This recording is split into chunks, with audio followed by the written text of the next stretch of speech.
Hey folks, Kilt-Man here, Kilt-Man at your services. How are you all? We're doing very, very well. Now, it is Friday the 13th today.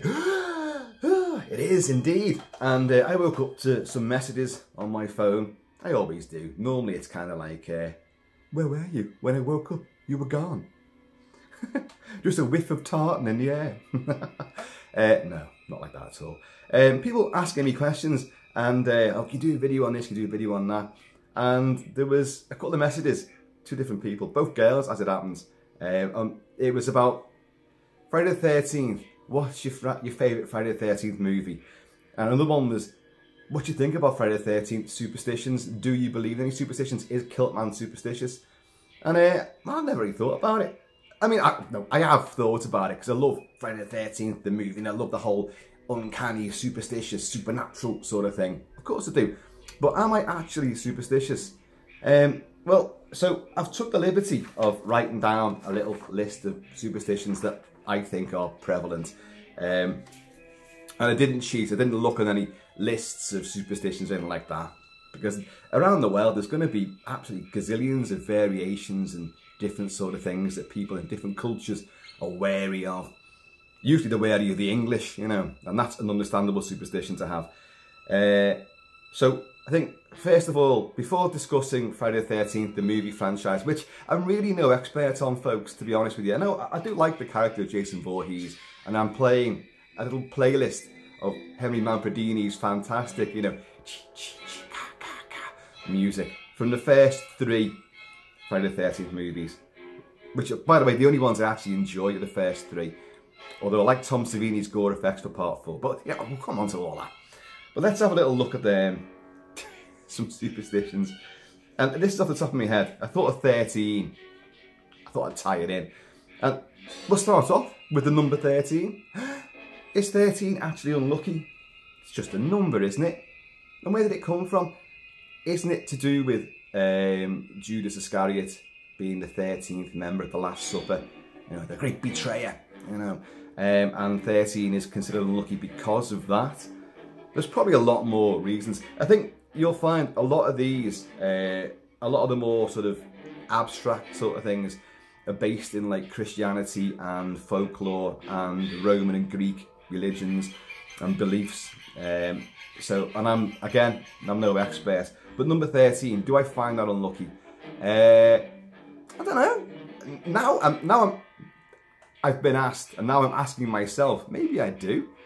You know, where am I sitting? Oh, you're at number 13. Can we not change that? What theatre box are you in? Oh, number 13. I think you would think twice about it, wouldn't you? I think I would think twice about it. I find it kind of a bit of a challenge, but I don't know. It depends what it is. If you're skydiving and you're 13th out the plane, maybe screw that. You go. I'll go last. 13 is last. You're going after the pilot. So yeah, I think in certain circumstances I would not like the number 13 to be around me. Oh yeah, this is probably going to reveal a lot more about me than I thought. Ladders, walking under ladders. Yeah, I will definitely not walk under ladders. I've seen something about this being about the Holy Trinity. And in ancient Egyptian beliefs, a ladder sort of meant gods were walking up and down the ladders and it was unlucky to see a god. But practically, you're walking down the street and there's a ladder leaning against the wall and there's a guy up there painting. You know, who's holding that ladder? Is it going to slip? Is it going to drop the paintbrush, the paint pot? Is he going to land on your head? Is just a ladder going to come down on you? No. If there's a ladder there, then something's taking place higher than you. If something higher than you is happening, then something higher than you happening can go wrong. You don't want to be under it when it goes wrong. I don't think that, you know, whether there's any kind of ritualistic sort of thing about walking under ladders, apart from the Holy Trinity thing, and probably some other folkloric reasons. It's a practical thing. It's a safety thing. Don't walk under a ladder, which can actually be very dangerous in itself, because if they take up all the pavement or the sidewalk, and you've then got to go into the road. You know, well, I'm not chancing that. I'll just walk around it. Whoa, bang, hit by a double-decker bus. Way. Kind of works both ways, doesn't it, I suppose? But yeah, ladders I would avoid. So yeah, the first two, I'm kind of, yeah, possible. Okay, I've put mirror breaking. Now, breaking the mirror, it's 7 years bad luck or something like that. Do you know what? Yeah, there's been times when we've had mirrors, like a bathroom mirror, and oh, it's on a little hook, and you kind of go, like, oh, it's gone a bit wonky that. So you try and straighten it, and it kind of leans. And you go, oh shit! Now, is that because, oh my God, 7 years bad luck, or is it just it's going to shatter in the sink? There's going to be glass everywhere. You're going to spend ages cleaning it all. Then you're going to get a bollocking off the missus as well. All that kind of stuff. Or do I believe that there's 7 years bad luck? Certainly as a kid, I knew all about that 7 years thing. And seven's a lucky number, isn't it? It's unlucky 13, but lucky 7. So why is it 7 years bad luck? I've got a feeling that's something to do with Romans as well.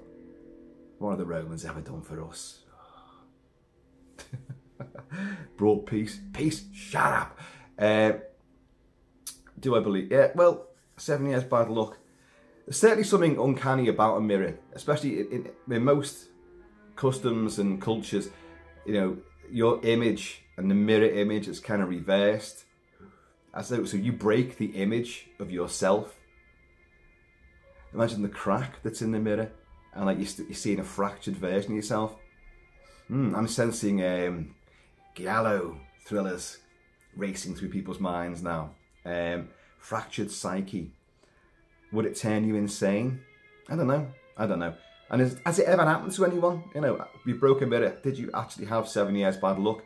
Or did you just, because it's all psychosomatic, isn't it? If you think something's going to happen, then you pay to a pinch of salt. Salt comes into this. You'll bring it on yourself, or you'll be prone to thinking anything bad that has happened is part of this curse. And I think we're all guilty of that to a degree. But breaking a mirror is not a good thing, because broken glass, hey, not good, not good. How would they do my hair? Right. Oh, cracks in paint. No, hang on, I've missed one out. Black cat. The black cat. Now, the thing about this is it works both ways. Some people think the black cat's lucky, some think it's unlucky. A black cat crossing your path. What are you meant to do? If you believe it's unlucky, what are you meant to do then? You're meant to run after the cat and then cross in front of it. Try and reverse the spell. I don't know. I don't know what the thing is. I love black cats. I grew up with black cats. And I love the whole witchy poo angle about the black cat familiar. I love all that. So I've got no issue with black cats. I do like their sinister sort of quality, their mysterious aura, their enigma of, you know, weirdness. And I say I grew up with black cats and dogs, so I have no problem with cats crossing my path. I'm prone to just go, hello, hello, hello, it's lovely. Unless I've got Roxy the husky beside me, which will be bad luck for the black cat then. Bad luck for you, fairy knickers. So, but it's weird. Is it different countries believe it's good luck and different ones believe it's bad luck? Because I've heard both, but I don't know. I don't know. Or you're meant to get another cat to cross your path. And there's something to do with magpies. Where's that? Oh, I think I've written it down anyway. I think they're like black creatures, black and white in the magpie's case. So black cats, I'm totally okay with that. Cracks in the pavement. I remember this as a kid. What was it now? There's a little mantra, isn't there? Step on a crack, break your mum's back. I don't know.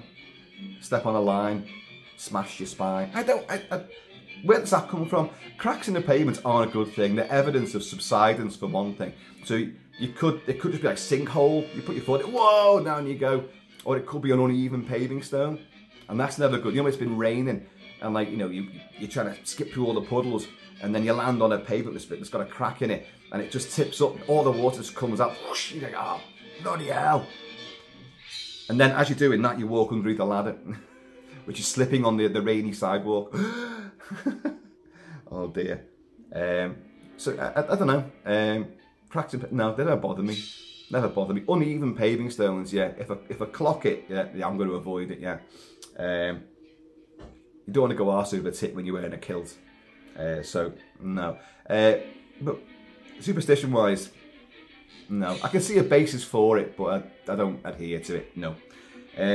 Touch wood. Touch wood. Isn't that when you're trying to bring good fortune or trying to ensure good fortune for yourself? Like, well, yeah, are you going to be in work tomorrow? Well, yeah, touch wood, I'll feel better tomorrow. Touch wood. But if you're on the phone to the boss, you're not touching wood at all. Like, oh, hopefully, yeah, touch wood.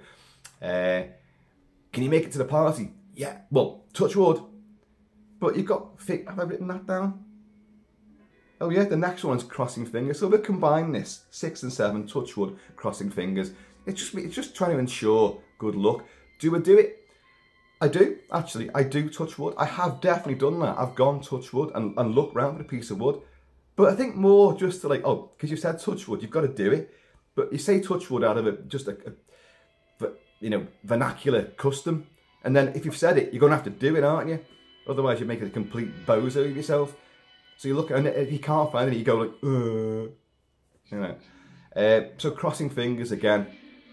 I thought, you know, did you put your lottery ticket on? I did. Yeah. Where did that come from? Is that, I can imagine that that's Roman as well. And there's probably some sort of, I don't know, ancient ritualistic belief. Crossing one's fingers kept the black cats and the magpies away. And, oh, I don't know. Because they think you're about to fire an arrow, an invisible bow and arrow at them. I don't know. I've heard that if you cross your fingers, if you cross both fingers on both hands, then you've actually undone the good luck. Oh, shit.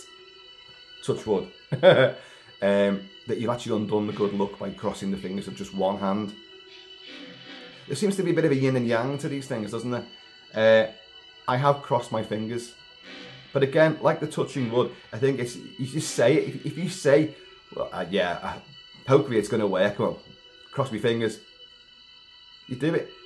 And isn't it cross my fingers, hope to die? Never tell a porcupine. I don't know. Is there a rhyme to do with that? I don't know. So, but touching wood and crossing fingers, yeah, I've done both of those. Crossing on stairs. Oh, you can see where my train of thought was going. Crossing fingers. Crossing on stairs. I cross people on stairs all the time. It doesn't bother me one iota. Unless you're carrying like a tray of whiskey, you know, up the stairs. Someone comes blundering down. You're like, oh, Christ. But again, that's a practical thing, isn't it? Crossing on stairs might not be necessarily the safest of manoeuvres. You know, so, but would I do it? Yeah. Does it bother me? No. So, don't know. It doesn't bother me. Putting new shoes on the table. You heard of that one? Is that a British one or is that worldwide? So you bought a new pair of shoes and you come in and you go, ah, look what I got, and you put the box on the table and then people go, oh no, take them off the table, that's unlucky. Why is that unlucky? It'd be more unlucky if they were older shoes. Oh, thank God I've got some new shoes, I'll put them down there. I'm not going to wear these old ones that are covered in dog shit anymore. You put them on the table. That's unlucky. So, and I'm pretty certain I've done it as well. I'm pretty certain I've put new shoes or boots, in my case, on the table. And someone actually has said, oh, take them off the table. I'm sure that's happened with Mrs. Kilt-Man. Mrs. Kilt-Man's told me off for that. Anyway, but doesn't bother me. So I'd do it. Oh, there's the magpie one. If you see a magpie, you've got to greet it. Hello, Mr. Magpie. Now, we have a gazillion magpies at the back here, and we have had trouble with them when Roxy the Wonder Dog. She didn't kill the baby magpies, but she definitely found the baby magpies dead on the floor by one of the trees at the back here. And I think Mummy and Daddy Magpie came back, saw the dog, saw the bodies, put 2 and 2 together and came up with, you're the murderer. So for about 2, maybe 3 weeks, we were getting dive bombed by them. And I don't mean they were shitting on us, they were attacking us. It was like Damien Omen 2. They were just really going for you. You went out the back, the dog couldn't go out. They would actually dive bomb her. And if you went out the front, and even if you went out without the dog, you were guilty by association, so they'd go for you as well. Took a few weeks. Now, we have millions of magpies here. This was a while ago, so that's all. It's all water under the bridge. Is that a superstition as well? It's all over now. He says, touch wood, cross my fingers. Jesus Christ. Take them boots off there, for God's sake. And isn't there a song as well, like, we see magpies, 1 for sorrow, 2 for joy, 3 for a girl, 4 for a boy. Well, it goes up to about 10. Now, only recently, I was in the pub, the Cask, and I had to ask, people said, what is it for 10? And people were Googling it, and do you know what, I've forgotten. They were Googling what the whole thing was. And it goes through quite a few permutations. And the reason why I was asking, in the cemetery, I actually encountered, and I was with the dog as well, 10 magpies sitting in a line, right at the back of our house here, and on a raised plot, but there's not many graves, or at least they're unmarked graves. And they were sitting there. It's next to a zone of very, very old, 16th and 17th century graves. And they were all lined up, and it was just sitting there, and they were evenly spaced. Now, you'd think, my God, that looks really freaky. I wasn't bothered by it. I didn't say, good morning, Mr. Magpie and Mrs. Magpie and all the little baby magpies. I didn't say anything, but I was going to take a picture of him, so I got my phone out. But the dog, and she wasn't going for him. Don't go thinking that she remembers the last time. So, but she just blundered through some of the undergrowth. And they just took flight because she'd obviously disturbed them. But it was an unusual sight, and I haven't seen it replicated. I don't know what that means. Just sort of throw it in there. But magpies, you're meant to greet them. It's good luck. What's the reverse of that? If you don't say good morning, Mr. Magpie, or good afternoon, Mr. Magpie, is your world going to turn to shite and ruin? I don't know. I don't know. So no, I'm not bothered about that one. Find a penny, pick it up. And one day you might have a fuck. No, find a penny, pick it up, and another day you'll have good luck. Now, I used to do that. I used to pick up a penny. I didn't think I'd have good luck. I just thought, oh, I'm having a penny. When you were a kid, a penny was like, oh, that's money. Now you don't care. It could be booby trapped. It could be an IED. I don't pick anything up the deck anymore. Just don't. And apart from when Roxy has good hair business, I'll pick that up though. Because it's unlucky to walk in it, especially if you walk in what your own dog did. But pennies. Now, I've heard, isn't it, if it's heads up, you pick it up. If you bend down and it's like tails, you go up, and you turn it over, so the next person comes along has the good luck. You're meant to pay it forward, if you know what I mean. I don't know, I've heard that. That could be wrong. Could be making that up. But yeah, in the past I've picked a penny up, but nowadays I wouldn't give 2 hoots about a penny. I don't give it 2 hoots about. If it was a £10 note or a £20 note, I don't need any of that. Touch wood. Yes, I do. I need all of that. But no, I wouldn't bother now. But certainly I have done it in the past. Throwing salt. Oh, isn't that when you throw salt over your shoulder? Isn't that only when you've spilt salt?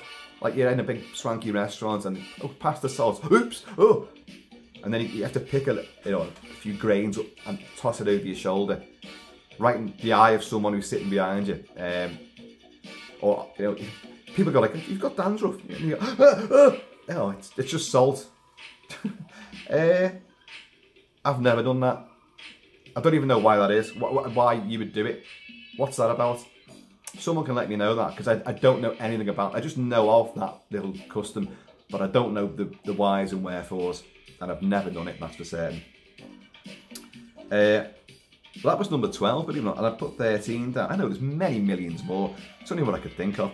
Opening an umbrella indoors is what I've put for number 13. Opening an umbrella indoors. Now, why is that unlucky? I just know that that's something that people say, oh, don't open an umbrella indoors. Many times I've come home, maybe after Mrs. Kilt-Man, and it's been lashing down, and you're trying to get in the front door. Once the drawbridge has come down and the gates have been raised by the servants, but as you blunder through the portcullis, there's an umbrella which is obviously wet, so it's been left open to let the water, drain away. Now, unluckily, you could slip, because ours is tiles when you come in that bit. So, and that's wet. You could slip on that. That'd be unlucky. Could be something to that then. But I think what it's implying is you're not trying to dry it off. You're just like opening a bottle. Why would you do it? Why would you open an umbrella indoors? Unless you're John Steed and you're combating some, nefarious megalomaniac.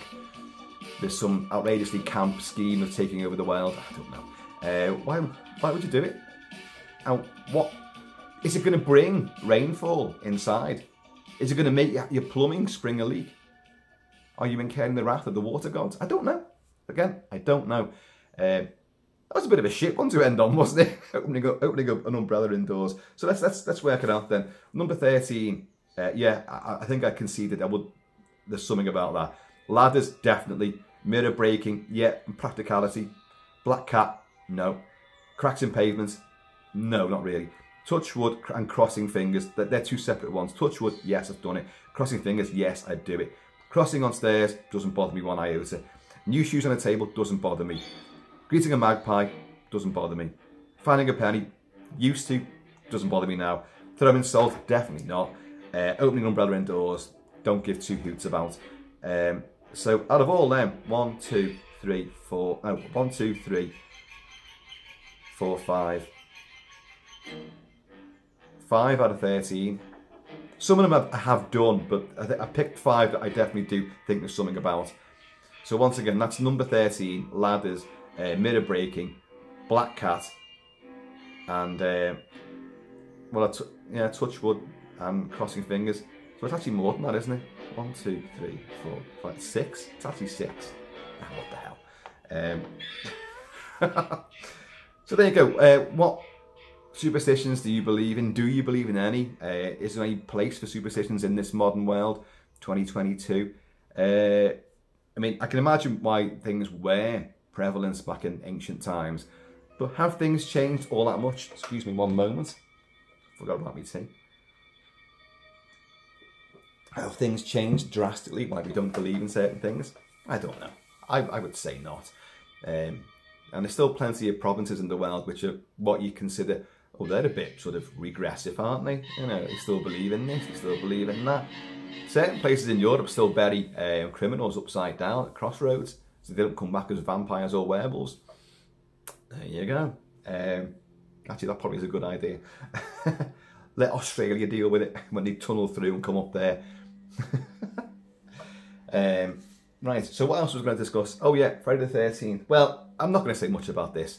I'm playing Henry Manfredini's fantastic and iconic score to the first 3. Everyone who's a film genre buff reveres the first movie. I like the first movie, but I'm not. It's a poor man's whodunit, poor man's Agatha Christie, poor man's Giallo. Although the twist is nice, and Tom Savini's gore effects are outstanding. Kevin Bacon getting the arrow through his throat from underneath the bed. Everyone thought, they must have killed that kid for real.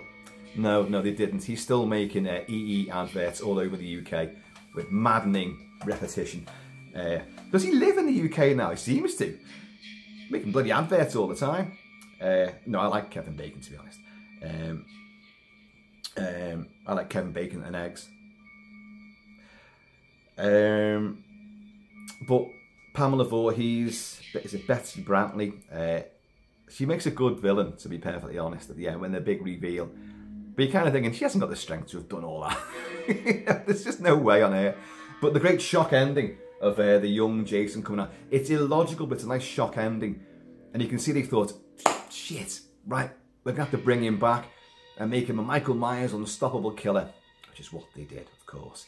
And since then, he's been to New York, he's been to space, he's been remade, he's had prequels, sequels, all sorts of shite, TV shows, everything. He's had the full gamut. And all the guys that have played the big hulking Jason, yeah, I love the iconic bogeyman coming after you, the unstoppable Hulk of a brute. But, you know, it is just the same old shit all over again. I do like Friday the 13th Part 2. I think that's a really worthy sequel. It's kind of a weird beginning where the survivor of the first one and the fridge and all and attacked in a house in the city. Where's that coming from? But then you get the new heroine coming, who's very feisty. You've got some good kills in there. You've got some great cinematography. Got some good suspense. And Jason, with his long hair and his big bulging eye and all that, like coming through the window, but wearing a sackcloth. When is it there? The sackcloth, carrying a pitchfork and all that. It's brilliant. And the shrine to his mother. It's fantastic. Genuinely creepy. And that big shot when he comes through the window. Very similar to Papa Jupiter in Wes Craven's phenomenal The Hills of Eyes, which I've reviewed, of course. Where he comes through the window to take his pop out from the old gas station in the middle of nowhere and runs off with him into the night. And you're like, oh my God, I just come out of nowhere. The thing is, Papa Jupiter looks about 18 feet tall when he comes through the window. And then when you see him, he's just, well, he's still taller than me, but that isn't saying much. But he's hardly a hulking giant, you know. But it's just great trickery, great camera work, and a great shock effect. Which has got nothing to do with Friday the 13th, of course. Friday the 13th Part 3, 3D. Yeah, I like that. That's where the hockey mask comes in, isn't it? Some good kills. When you're watching it in 2D, it really is just a pantomime, isn't it? With things, the arrow whoosh, coming right out at you. Harpoon and all this sort of stuff right in your face. A meat cleaver slicing through, you know, the third dimension. But I do like it. I think it's quite a powerful film. Jason hanging there in the barn, and if they think he's dead, and then suddenly, oh Jesus! The little tantalising half-glimpsed image of him at the end as well. Like, oh, he's not dead after all. But we know he's not fucking dead. But yeah, I like the first 3 Friday the 13th, but probably I'd go Part 2, then Part 3, then Part 1. So Part 2, Part 3, Part 1 are my favourites. The remake with one of them Winchester boys. At the same time as he was making that, his on-screen brother was making the remake of My Bloody Valentine, which was actually really good and better than the Friday the 13th remake. Which it's okay. It's okay. That's all it is. It's okay. But the My Bloody Valentine remake actually was pretty decent. And good 3D as well. And but then again, I massively love the original My Bloody Valentine, which is a great, if you've got to watch that uncut, it's a different film altogether. Wow, it's a great Tom Burton special effects. It's wonderful, wonderful movie. A great mystery whodunit and a great, great killer with a pickaxe, the gas mask on, and the boiler suit, and the miner's lamp on his helmet. It's fabulous, it's great stuff, like, and the mine carts, wonderful. But back to Friday the 13th. And then it was the Lord of Diminishing Returns all the way through. New beginnings and, oh God. I think what really destroys Friday the 13th is the fact that they make these films really gory. And then, certainly throughout the 80s and into the 90s, they were putting out all the images of the gore effects, which were always going to be cut out. So you get, they're nowhere near as nasty as they should be. The first one, the fourth one, it's again Tom Savini. Jason X, which I remember when he goes to space. I remember loving that when it first came. Well, not loving it, but I thought, no, that's not that bad. I did watch that about 2 years. I think the start of lockdown, and I thought, what a pile of shite. It was awful, but some good, interesting kills, like the head and the cryo freeze sort of thing, and then and the face is all, and then boosh, and the face just shatters, and then you see what's left. Dear God, should have crossed your fingers, you know. Should have caught that black cat and given it some lovely little jellied eels for breakfast. Made its day. So yeah, first 3 Friday the 13th are kind of where it's at. The rest, we're not bothered about at all. I know a lot of fans are like, what? What? I love it. If you love it, it's great. I love Halloween, but I can't stand pretty much what came after Halloween 3. And Halloween 3 is not even about Michael Myers. No, I kind of like Halloween 4. I kind of like that. The mask is shoddy, whichever mask you're looking at, because there's a few in that movie. But yeah, no, it's not good. Not good. Again, these franchises just go on and on and on. Like the killers themselves, they'll never die. And the new Halloween movies, well, you know my opinions of those. They're clunkers. You know, and when Halloween Ends comes out, of course I'm going to go and see it. Of course I am. I want to see how they dig themselves out of the hole. They didn't think they were making 3 movies. You know that, I know that, and they know that. And then they just, the stopgap of Halloween Kills, where, you know, oh, where are we going to go? Where are you going to go? Well, now we're going to set it 4 years later, after the pandemic. Or we're going to bring in real life events and this radio tower and all this. And this is going to be the end, really. How are you going to do that? So I am intrigued. So at least it's 1 on that level, but don't expect any great shakes. It's still going to be naffily directed. Maybe some interesting kills. But I think you've seen most of the kills in Halloween Kills. This one, as he always said, this one's going to be more of a primal and personal sort of thing.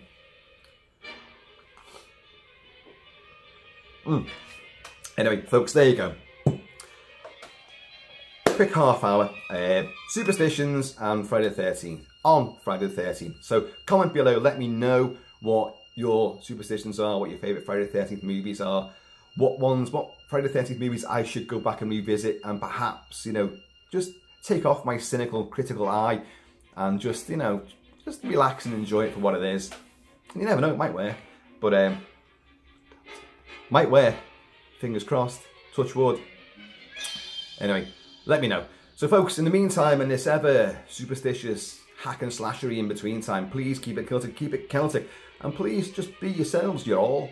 And I'm going to see you all. Nasty. Oh, Mrs. Voorhees, watch out for that black cat on top of the ladder.